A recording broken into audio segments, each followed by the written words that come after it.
We're going to be talking about a documentary you've made, A Horse Named Winks.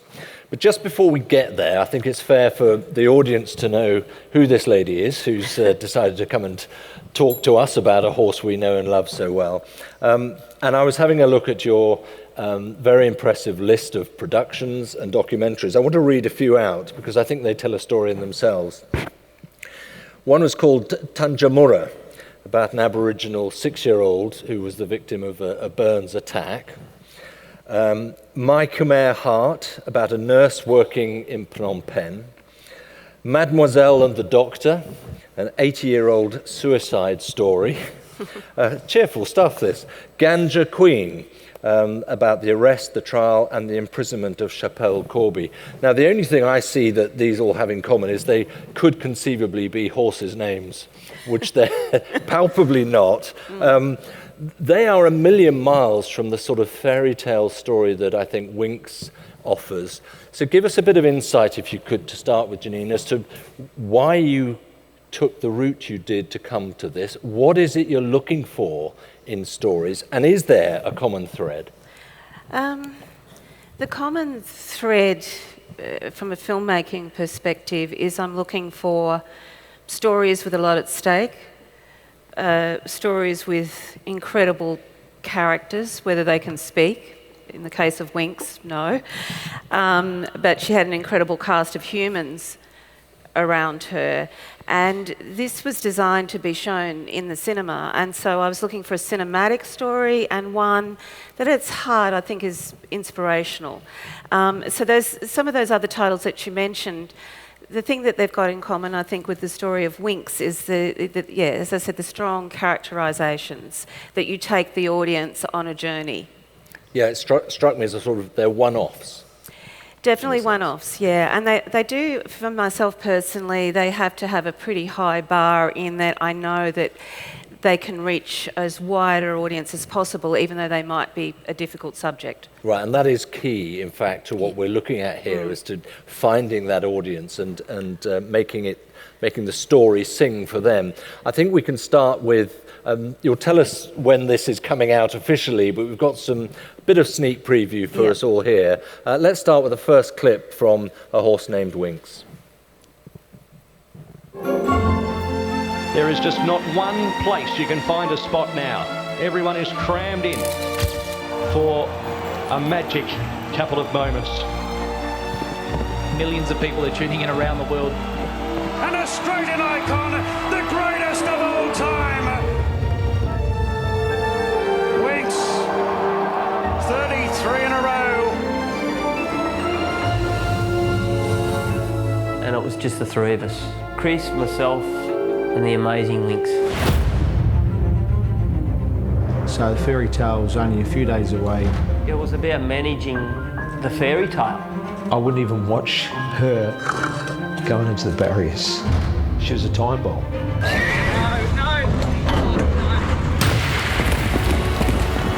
Winks is last. She'll have to come past the 17 of them. But here she comes, right over the top, Winks. But she gave us a massive fright. I wanted her to be remembered for the right reason, not ever for being beaten after all that time. Where was the red line and when did she break? I don't know if I can do it anymore.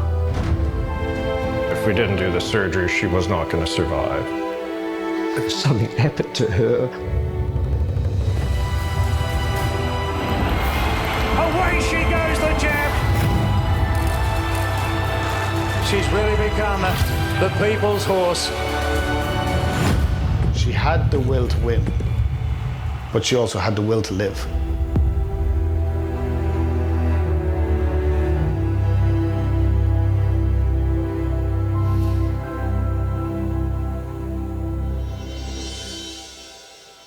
So there's a flavour of what's to come. Janine, you can't just do a happy story about a great racehorse, and it's clear that there's a lot of drama involved. You built up a lot of drama to make it a story.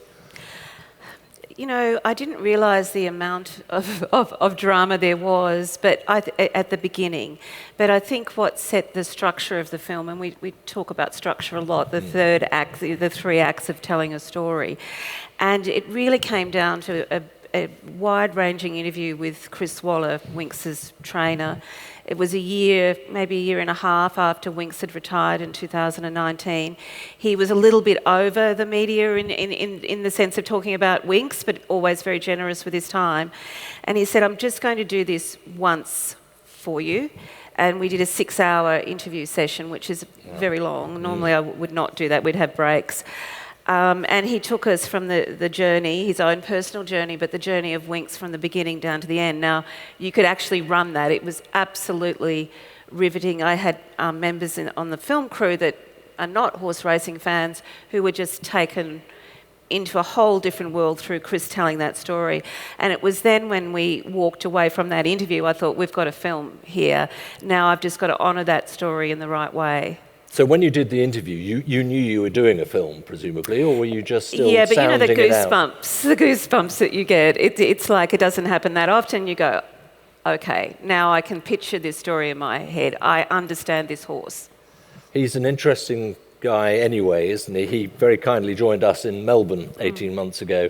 Still very emotional about Winx and about what that's meant to him and his career.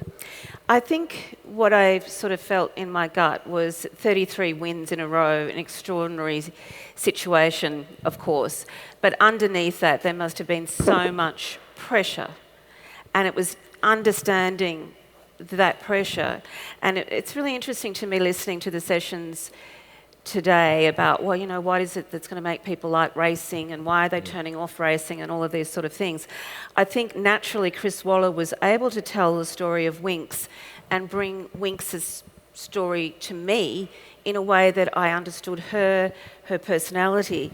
But at the heart of it, and it's a big message in the film, is many of the big decisions that were made about this champion horse were based on what's best for Winx. And I feel like if everyone took it to that level, it's the most basic question to ask. The rest seems to follow. That's very encouraging, because I think there is a tendency among us in the sort of general public, we see something like that. Maybe the trailer hints at it as well. But, you know, what are the skeletons in the cupboard that might come out here? So what was your approach when you set about this? Did you have a particular style or view of how to do the story? I have a more chaotic approach. It's more like listen to people, go in without judgment, and the story will come.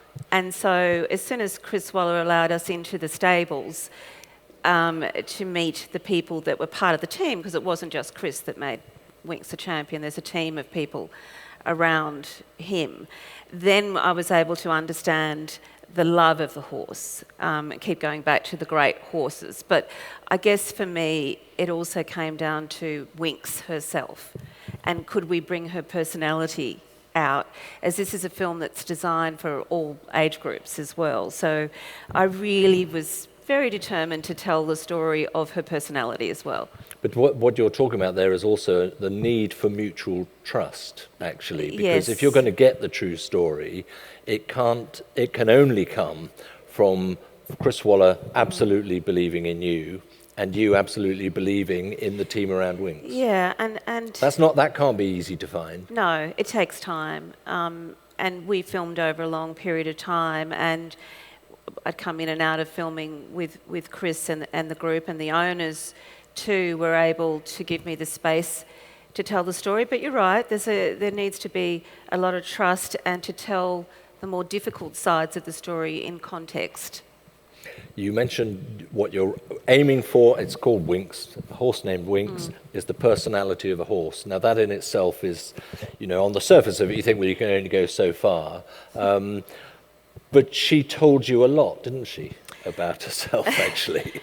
Well, I fell in love with this horse watching the archive footage of her, but then you'd hear the little stories. You just got to listen to people. And one of the strappers was saying, oh, she could be a diva.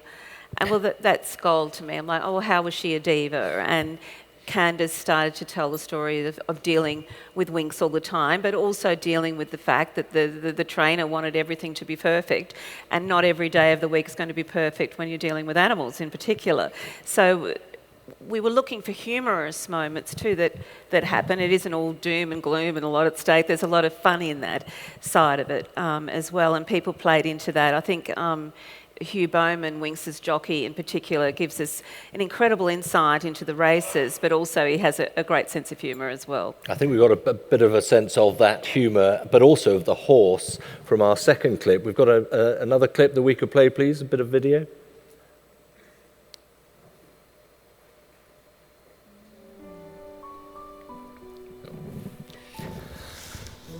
Hey, how are you?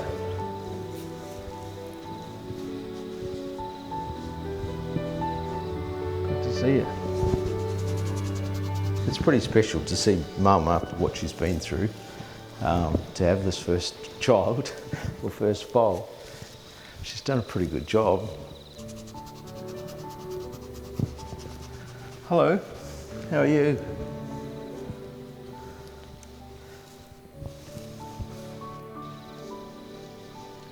Very cuddly, isn't she?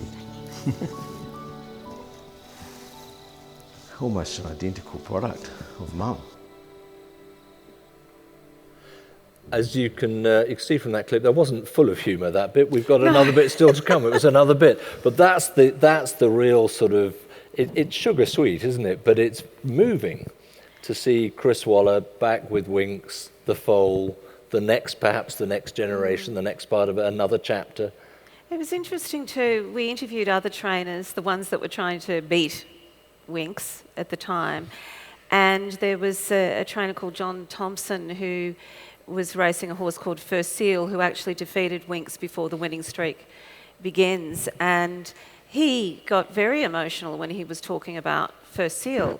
We interviewed a trainer called Patrick Webster, whose horse came second to Winx more times than any other horse, a horse called Happy Clapper, and he has a reunion with Happy Clapper. Now, unfortunately, that scene didn't make the film, but again, Chris Waller's not alone here in being a trainer that cares about horses, and I think that really resonated with me after the filming finished, was the connection had to be shown. Tell me a little bit about what the previews showed you in terms of you're getting your initial audience response. What was really coming out? Because that will perhaps help us to understand what is worth looking for. Yeah, well, unfortunately, that clip you just saw before is shaped for iPhone promotion, but the film itself is made in a big scale with 5.1 sound. You're getting the sound and the feeling of the racing, the barriers opening, all of those sort of things. Winx's winning streak, that race, the first race of the streak, the audience, so this is a premiere that we had in Sydney and wasn't just racing people, but I imagine there were a lot of Winx fans in the audience, all started to cheer, which is a little bit unusual in a cinema. And then she gets the next race and the next race and the next race, and the cheering just continued as if people were at the races. Every time we centred on Winx and her personality, that's when you either got the tears or the laughter. People were definitely leaning into anything that horse did, which shows the superstar that she is. They were just loved it. What sort of audience was it? Was it very mixed? Yeah, right. So yeah. So it was a film festival. So we had film festival audience people coming up to me going, "I didn't think that I would love horse racing. I do now." Which is very unusual. You know, they were listening. They go, "Oh my God, what a beautiful animal story." I think Winx got even more fans, if you like. And of course, people appreciated the openness and the authenticity of Chris Waller and Hugh Bowman. It's the power of the story. What's interesting to me about that is my initial thought was with a horse like Winx, you need to get in quite quickly from the sort of the absolute zenith of her achievement, because stories do pale off over time. But this is an audience that didn't even know about the horse necessarily or the background to it.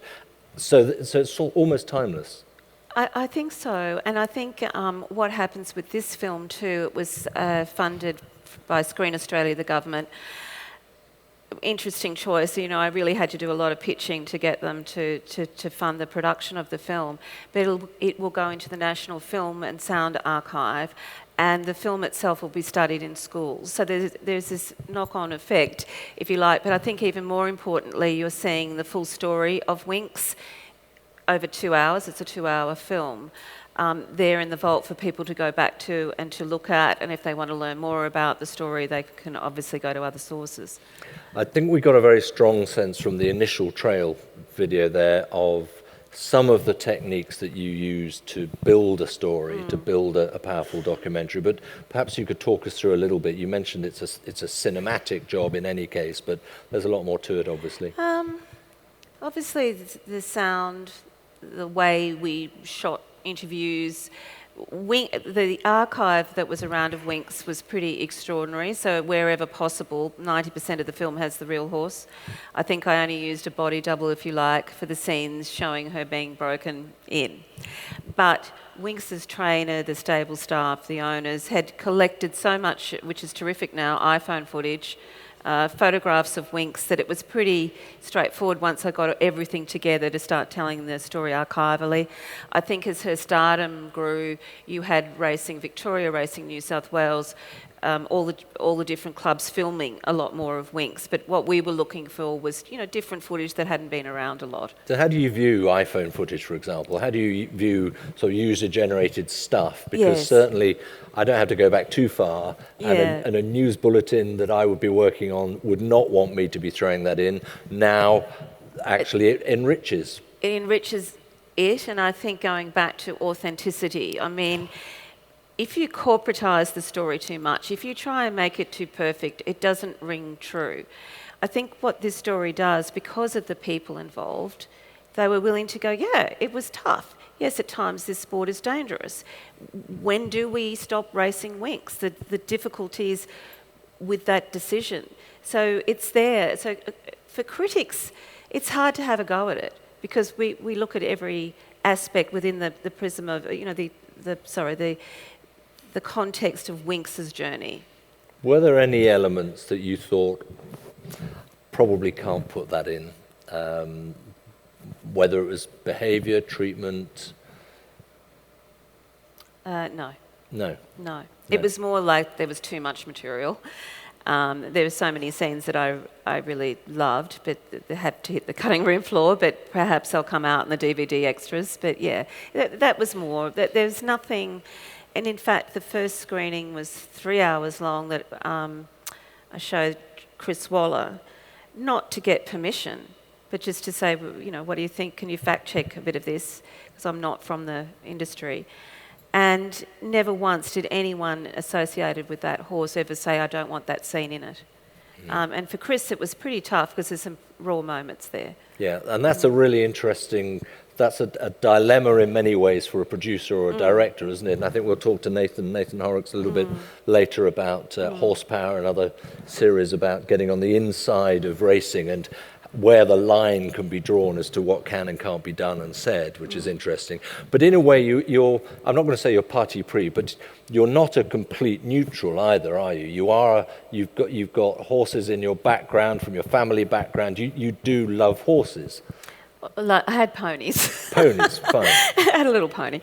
Now, a couple of horses, and my dad loved to go to the races. He loves to go to the trots. So some of the more famous horses in our history, you know, I knew the names. I loved the stories of, you know, your Far Laps, your Sea Biscuits, you know, my friend Flicker, National Velvet. You know, I thought, what did I love about those stories? And so when we were putting Winx together, the film together, I would lean back a lot on those techniques of those films and those stories. Yeah. What do you think, what can the racing world do to help itself, perhaps? I mean, I don't know where this idea initiated. Was it your idea? Yes. Right. So it came from my mum, actually. Okay. And why my mother fell in love with the story of Winx was we have a very famous race commentator, Bruce McAvaney, who's idolised in Australia. I'd worked with Bruce on sports stories, not racing stories.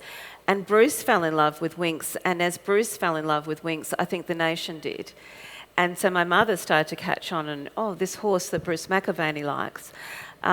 So I feel like, Chris, also, it's okay to cry if you're happy about the horse or you're emotional about what's to happen.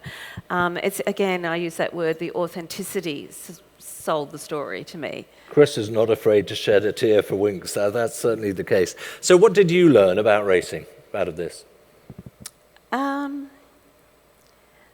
That I really liked hanging out at the tracks early in the morning, watching the camaraderie between the track riders. I learnt that about racing, and I felt it's such a shame now that there is such a strong anti-racing feeling that's permeating through, and I'm hoping it won't affect the film. I did a radio interview the other day for the national broadcaster, and they were saying, oh, there's anti-racing people on the phone. They want to do talkback. I'm thinking, I just want to tell the story of Winks. But more than that, you say you hope it won't affect the film, but surely you would hope the film will affect that sort of I'm hoping sentiment? that people will go in and see the story of this horse, but also the story of how much the people love this horse. And that was across the board of what I personally experienced, going back to the other trainers that aren't Chris Fore, the connection with the horse, the jockey's connection with the horse. Now, I'm making it all sound like rose-coloured glasses. Obviously, it isn't 100% of the time. I get that. But I think sometimes the story of these great horses and the people connected with it are getting a little bit lost as everyone's... I think at the end of the day, the Winks story is about Winks. Mm. Let's just see. We do have one other clip, and I'm hoping it comes up this one. Can we play that last bit of video, because it does bring in some of the character and the humour, I think. Here we go. But here she comes, right over the top, Winks. She's just gone, hold my beer, I've got this, don't worry. And she just takes him. Like, she just loves her job. If I was holding on to her, she wouldn't be happy until I let her go. It was never enough. So that's a nice sense as to, I'm in charge. This is more than a horse being ridden by a rider. This is a real personality. I think Hugh Bowman saw the film for the first time last week, Hugh Bowman, the jockey, and he said, wow, you've really brought Winks's personality out. And he had some great stories about her, so... Job done in that respect. Job done, yeah. So he said it's definitive about her, so that was a really nice compliment. Yeah, which is exactly what you wanted. Now, there may be loads of thoughts about, there's a great story here and a great story there. Obviously, doing what you did and the extent to which you had to research it, you had to make it happen. It takes time, it takes money, it takes a lot of expertise which you've been able to bring to the table. What might you be able to say to people in the racing world about maxing out on their own stories, realizing what they could perhaps do? I think the big thing, and this might sound like probably wrong here, the Winks story, if I just take it back to Winks' story, it isn't just about Winks. It's actually about your industry. It's about the best of your industry, the most elite horse, the most elite trainer, jockeys, at the highest level of what can be achieved, and with true love for the horse. Now, I think that that's a film for the industry, no matter what country, where the horse came from, who the trainer is, it's a general story. So I feel like I'm hoping that the industry will open its hearts to it and go, oh, that's just about that horse, and that's one in a generation horse, and we won't see another one like that. So why is Winks' story relevant to us? It's incredibly relevant, because I think, as someone in Australia said, she transcended racing. So that magic source about why will they like racing? Again, I keep going back to the horse, but she is your industry story, and it's a reflection of the very best in your industry. And this whole session is about popular culture, rather than just focusing on, I think Claire called us the weirdos who are here, who have a very tighter focus. Yeah, I think, I respect all this, the thinking about data and, making it a full entertainment. I get it. But there's something about when you go and watch those horses being paraded around and you see the beauty and magnificence and the stuff that you might take for granted because you're around these beautiful creatures all the time. They're your biggest selling point. and loving them and looking after them and following it right through, which is the Winx' story. Her story, you know, doesn't finish with the high, you know, the ending. It's the ending's actually what happened to her post-retirement. So, yeah. It's a great reminder as to what racing has. Janine, I think so. Yeah, thank you so much for that. We're going to bring you back in a moment because I want a little bit of a panel chat again with Nathan. But ladies and gentlemen, for now, Janine Hosking, thank you very much indeed.